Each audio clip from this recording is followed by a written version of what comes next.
Halo teman-teman semuanya, kita bertemu kembali di kuliah spiritual. Kali ini kita akan membahas tulisan saya yang ada di Practical Ho'oponopono yang saya tulis kemarin, yaitu tentang judgment atau menghakimi. Ya, dan di sini eh, tulisan ini sharing sebuah kalimat yang sangat bagus sekali, ya ini tulisan tentang the more you judge, the less you love. Di video kali ini kita akan mencoba untuk membreakdown, untuk mencoba menggali apa yang ada dalam tulisan ini, bagaimana pelajaran apa yang bisa kita ambil. Plus saya akan menjawab pertanyaan dari teman kita yang bernama Yayu Sumadewi. Bagaimana caranya membuat tangki cinta penuh? Ya, jadi kita bahas dua hal langsung dalam satu video. Oke? Tanpa berpanjang lebar lagi, kita langsung segera akan bahas yang pertama dulu, kalimat ini. The more you judge, the less you love. Oke. Sebelum menuju ke materi, saya akan bercerita dulu, teman-teman, tentang kondisi yang dialami oleh teman saya ya di di sini ya. Jadi gini ceritanya. Beberapa waktu yang lalu ya ada teman saya itu dia masuk ke rumah sakit. Ya, awalnya ya sakitnya cuma biasa-biasa meriang-meriang gitu ya, tapi kondisinya makin ngedrop. Nah, lalu kemudian ternyata dokter melihat bahwa si teman saya ini mengalami satu penyakit di mana dia ini kekurangan garam, teman-teman, natrium. Ya, kalau kita lihat dalam garam yang kita makan itu namanya natrium klorida, NaCl. Nah, yang dibutuhkan Na-nya ini loh. Kan kalau kan Na plus Cl min. Jadi dalam tubuh kita tuh ada mineral-mineral yang dibutuhkan agar tubuh kita bisa berangsur normal. Nah, ini kurang. Jadi ada salah satu mineral yang kurang aja, sedikit aja. Ini dampaknya sangat-sangat fatal, teman-teman. Ya, silakan Anda googling sendiri. Ini namanya adalah hiponatremia. Saya bukan orang kedokteran ya. Jadi saya cuma googling-googling aja, bukan saya ngerti ini. Enggak, saya nggak ngerti. Saya cuma googling-googling aja. Tapi intinya, ya bahasa orang awamnya adalah, ini adalah suatu keadaan atau suatu penyakit di mana tubuh itu kekurangan natrium. Dan dampaknya bukan cuma kepada tubuh yang mungkin lemes ya awalnya, karena kekurangannya makin lama makin akut, ini bisa berpengaruh terhadap pikirannya, terhadap kesehatan mentalnya.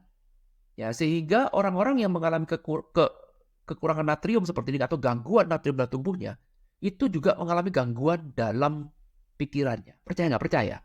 Ya saya juga kaget-kaget juga ya. Saya lihat, wih, ternyata orang ini jadi orang yang lain. Mungkin ada teman-teman di sini yang punya pengalaman yang sama, boleh di-share ya. Boleh kita sama-sama belajar kan ya. Karena kan saya bukan dokter, jadi saya mungkin uh, literaturnya kurang atau studi kasusnya kurang. Tapi yang saya lihat ada seperti itu. Jadi seperti dia tuh mulai mengigau, ya lalu kemudian ngomongnya sudah ngelantur ke sana kemari, ya mulai ingat orang yang sudah mati, pokoknya udah error, ya error gitu. Jadi seperti itu fatalnya. Padahal teori kan cuma kekurangan natrium, apa susahnya sih? Ya mungkin cuma badan lemes. Ternyata enggak. Dalam tahap tertentu mungkin saking terlalu ngedropnya ya, sampai ternyata berpengaruh terhadap otak manusia. Karena otak manusia tuh supaya bisa berjalan normal ternyata juga perlu asupan natrium. Bayangkan, kan namanya mineral kalau kita ngomong ya, mineral-mineral dalam darah itu kan ada banyak ya, salah satunya natrium ini kan ada ya macam-macam kan ya, ya tapi hanya kekurangan 1/4 aja natrium aja, natrium ini vital sekali, kekurangan sedikit aja kamu sudah jadi error. Oke, nah sekarang bayangkan kalau misalkan kamu jadi keluarganya teman saya ini, ya istrinya dimaki-maki, anaknya dimaki-maki,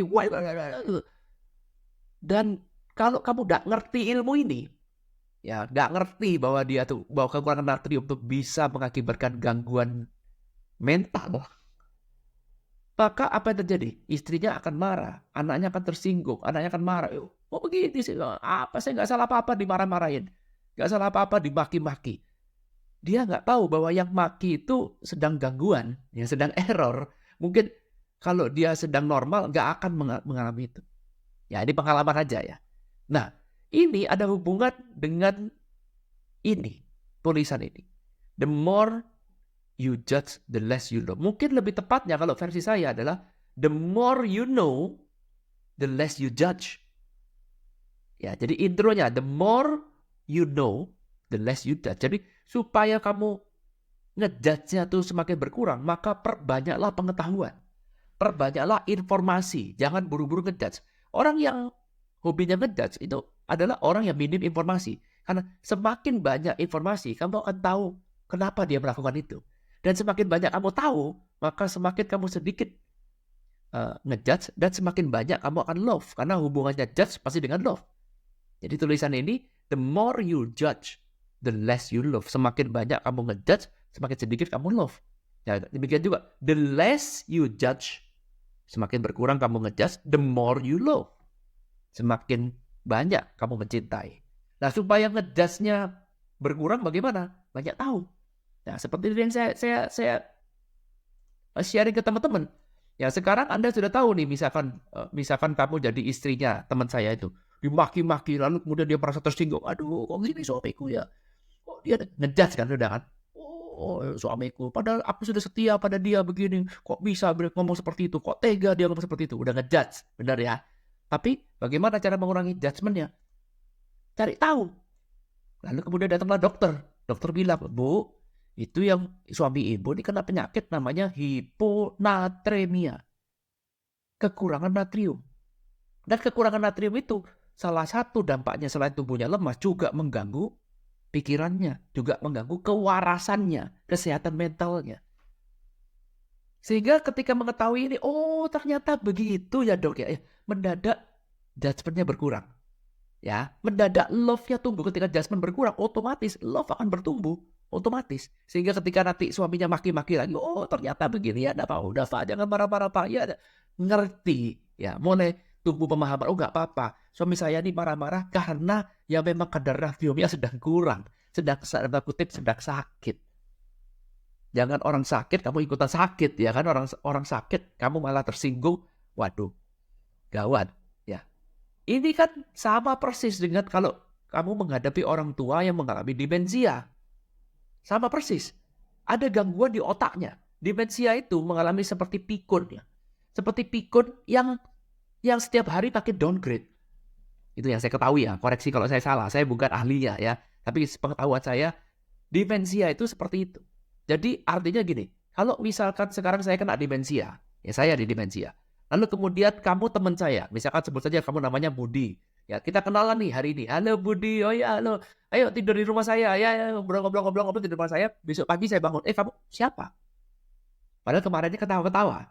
Ya, kemarinnya kenalan udah tahu namanya Budi. Tapi begitu bangun tidur, pagi-pagi itu. Kamu siapa ya? Ngapain kamu di rumah saya? Mau ngerampok saya ya? Mau bunuh saya ya? Ya, itu namanya orang demensia. Nah, sekarang kalau Budi gak ngerti ilmunya, Budi nggak tahu bahwa Irwan kena demensia, maka Budi bisa tersinggung. Benar? Maka Budi bisa marah, Budi bisa merespon, kurang ajar kamu. Kemarin kita ketemu kok begini kok begitu. Ya, Budi merespon. Budi ngejudge saya. Berbeda dengan kalau Budi tahu. Oh, ternyata Pak Irwan ini kena demensia. Mendadak, oh masa sih lupa Pak Irwan. Gimana sih? Kemarin kita ngobrol-ngobrol. Oh masa sih? Sih, persis sama. Jadi ada penyakit gangguan otak manusia itu apa kata otaknya kan? Kalau otaknya error, maka ya jadi error. Ya bayangin, cuma kekurangan natrium dikit aja. Ini kalau demensia mungkin sudah agak fatal, lebih parah ya. Ini cuma kekurangan natrium.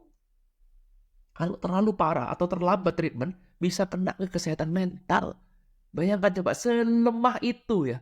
Jadi supaya otak ini bisa benar-benar berfungsi dengan baik, harus ada beberapa kriteria yang harus dijaga. Salah satunya juga tersedianya mineral-mineral yang tepat dalam dosis yang tepat, tidak lebih tidak kurang. Ya, Sehingga Anda sudah dapat poinnya sekarang. Poinnya adalah, the more you know, semakin banyak kamu ketahui, the less you judge. Semakin berkurang kamu ngejudge, the more you love. Semakin banyak kamu mencinta. Ya. Jadi selalu ingat seperti ini teman-teman, jangan buru-buru ngejudge. Sebelum kita ngejudge, kita cari tahu dulu apa yang sebenarnya melandasin orang ini kok mau melakukan ini, kenapa ya?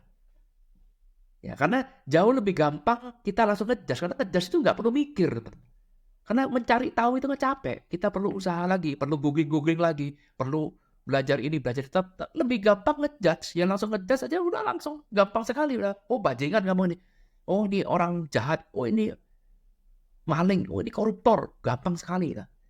Tapi kalau kita pengen tahu kenapa kok kamu begini, maka kamu akan percaya deh. Semakin banyak yang kamu ketahui, semakin sedikit kamu ngejudge. Maka judgementmu akan berkurang. Maka love kamu akan jadi semakin besar.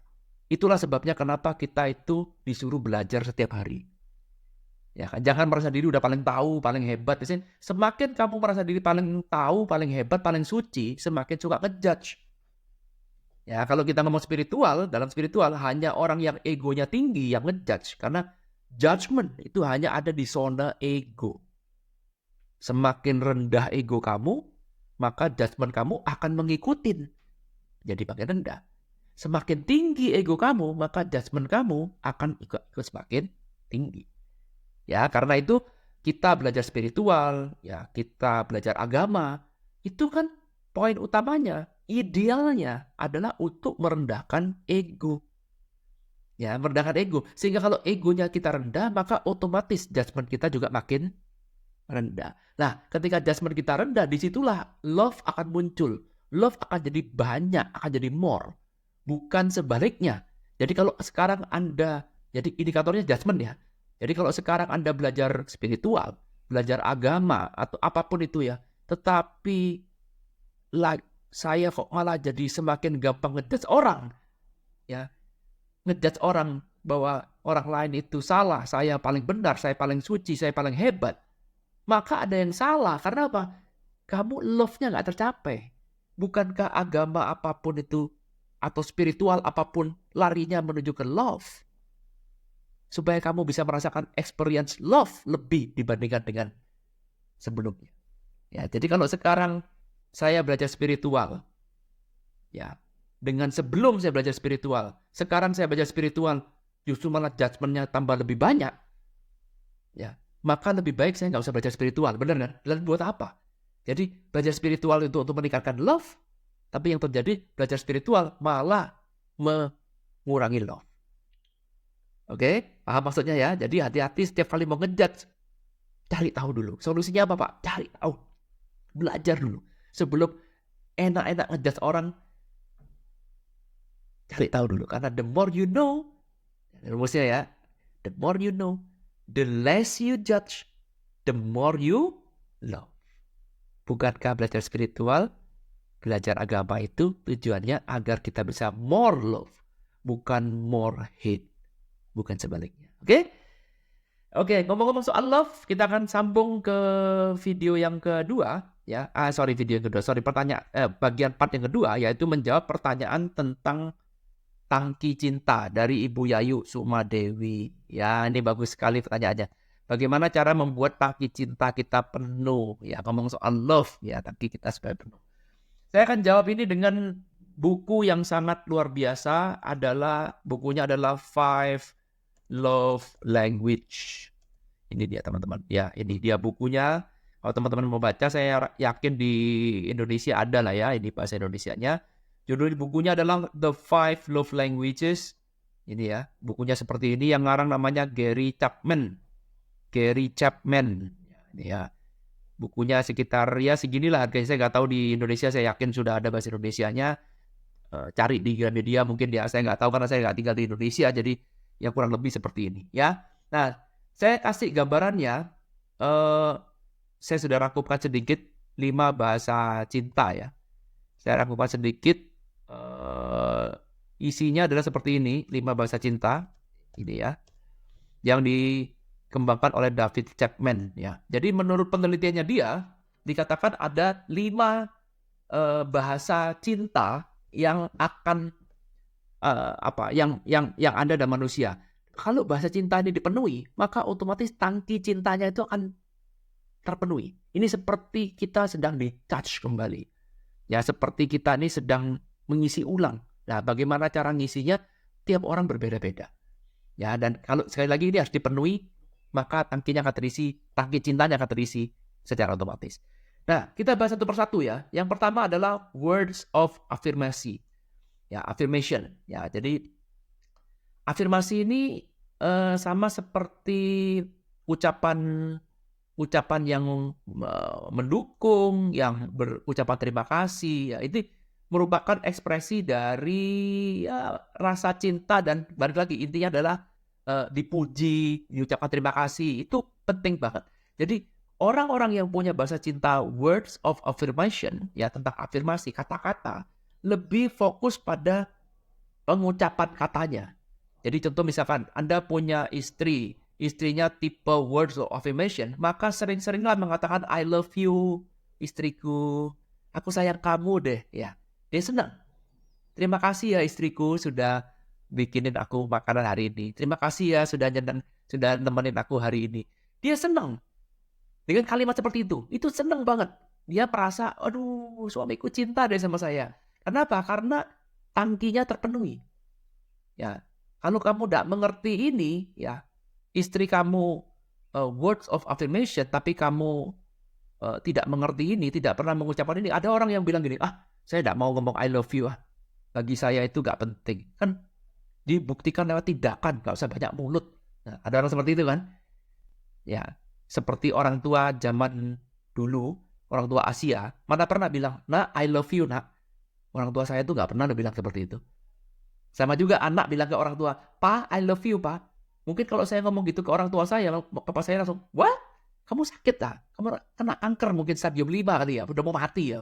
Mungkin malah jadi panik ya, ketika anaknya bilang, Pa, I love you, Pa. Karena gak terbiasa. Tapi tangki cintanya, ya, bayangkan kalau orang tua zaman dulu yang anti berbicara, ya, krisis ngomong, lalu kemudian anaknya itu words of affirmation, tangki cintanya lewat kata-kata. Wah, anaknya kan kering kerontang, betul? Di rumah orang tua nggak pernah memuji, ya, orang tua nggak pernah memberikan kata I love you. Ya, ini seringkali orang salah di sini.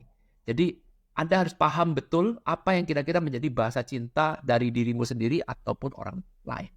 Ya, jadi nomor 1 word affirmation. Kalau Anda suka word affirmation atau pasangan Anda suka word affirmation, ya sering-seringlah memberikan ucapan, dikatakan ya, bukan diomongkan dalam hati, diomongkan beneran, ngomong beneran.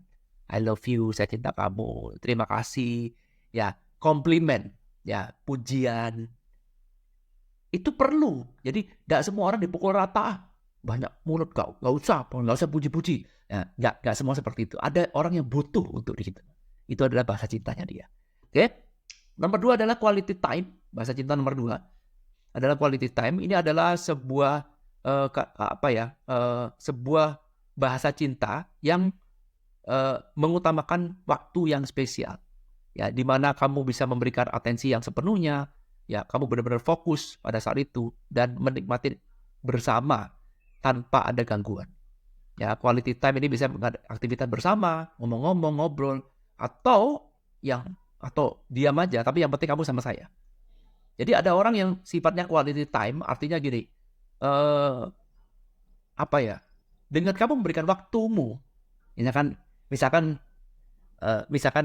saya nih quality time ya, saya akan merasa dicintai kalau ada orang lain yang memberikan waktunya spesial buat saya. Ya, jadi misalkan istri saya sibuk, lalu kemudian istri saya tiba-tiba, yuk makan yuk, berdua yuk. Kita makan di restoran A misalkan ya. Kita makan berdua aja, kita menikmatin hari ini berdua. Itu bagi saya yang quality time, itu udah bener-bener, wah, itu udah bahasa cinta ya. Jadi orang yang quality time ini paling nggak suka kalau cuma orang yang cuma asal-asalan ya. Artinya cuma numpang lewat aja ya. Jadi nggak punya spesial. Kamu datang ke sini tidak spesial untuk saya gitu. Jadi orang yang quality time itu lebih minta waktu yang private. Jadi kalau misalkan Anda punya anak nih, karena Anda bahasa cintanya quality time, ajaklah dia untuk pergi berdua aja. Ya kan Anda punya anak laki misalkan. Anda lihat anak Anda tipenya quality time, ajak dia pergi berdua aja. Berdua aja. Ya, ayo kita pergi berdua ngobrol atau diam-diaman. Yang penting kamu pergi berdua. Dengan pergi berdua dia, wah bapak saya nih sibuknya minta ampun, tapi punya waktu yang spesial meskipun cuma 2 jam 3 jam, tapi benar-benar spesial. Bapak saya nggak pegang handphone, bapak saya nggak lihat-lihat nggak lihat-lihat internet, benar-benar cuma untuk saya meskipun cuma diam. Tapi itu benar-benar quality time dan itu mengecharge dia punya bahasa cinta. Mantap ya. Ya, ini kalau tertarik boleh kita bahas, nanti kita bisa bahas di kuliah spiritual ya. Tapi saya kenalkan dulu. Ini adalah receiving gift. Ya, bahasa cinta kita ketiga adalah nerima hadiah, teman-teman. Nah, jadi bukan materi ya, tapi ada orang tuh yang tipe ini ya. Jadi bahasa cintanya dia adalah dia itu suka dikasih kejutan, dikasih surprise, dikasih hadiah. Ya, ini bahasa cintanya dia. Jadi kita nggak bisa komplain kenapa mesti gitu. Nggak bisa. Ya memang dia tuh suka. Misalkan, balik lagi kalau pakai contoh saya tipe receiving gift. Contoh misalkan. Maka ketika ada orang kasih saya hadiah, meskipun hadiah itu cuma sandal jepit. Misalkan ya, bukan harga mahalnya, enggak. Tapi meskipun sandal jepit, tapi sandal jepit itu digambar spesial buat saya. Misalkan ada tanda tangannya Ronaldo, misalkan ya. Wah, itu bener-bener, wah, ini luar. Padahal cuma hadiahnya receh. Atau misalkan teman saya pergi ke luar negeri, lalu kemudian pulang bawain saya cuma gantungan kunci. Cuma gantungan kunci loh, harganya berapa. Tapi ketika tuh dikasih, nih gua ada oleh-oleh buat kamu. Itu bagi saya, wah, kamu perhatian sekali. Itu karena bahasa cinta saya adalah receiving gift. Ya, yang cilaka adalah sekali lagi kalau orang tidak mengerti, ya terutama suami istri. Kamu tidak mengerti istri kamu sifatnya receiving gift. Nah, suaminya gak mengerti ini, gak pernah ngasih hadiah sedikit pun. Karena suami pikir, alah, uang kita bersama. Kamu kepingin beli apa ya, beli sendiri. Mau tinggal ambil uang di ATM, ngapain pusing. Wah, bisa berantem. Ya, lebih gila lagi kalau ada orang yang selingkuh ya, mulai perselingkuhan itu gara-gara ada orang laki lain yang ngerti ini, ngasih hadiah terus, kena. Bener kan? Ya, karena bahasa cintanya terpenuhi. Tadi kan tanya, orang yang receiving gift bagaimana cara ngecasnya? Dengan dikasih hadiah. Bagi dia tuh, aduh dikasih hadiah itu seneng banget. Ya, dikasih gift itu seneng banget. Bukan satu hal yang jelek. Enggak, memang karakternya seperti itu. Ya. Lalu kemudian di sini adalah act of service. Ya, sama juga ini. Kalau act of service, bahasa cintanya dia itu adalah men-service. Entah di-service orang atau men-service dirinya sendiri. Ya, jadi membuat dirimu, ini misalkan contoh sederhana, misalkan dia, seorang istri, bahasa cintanya adalah service. Maka dia itu mau masakin buat keluarga, ya kan? Nah, suami yang act of service, mungkin mobilnya istri rusak, ini gue benerin dah. Ya. Bahasa cintanya tuh act of service. Demikian juga demand-nya act of service. Jadi kalau misalkan istrinya sudah masakin di rumah, sudah begini, lalu kemudian tiba-tiba mobilnya rusak, loh kok suaminya diem-diem aja? Kok biasa malah suaminya panggil sopir, bawa kamu ke sana. Jadi merasa kayak, oh kamu gak ada servisnya buat saya ya. Nah, paham maksud saya.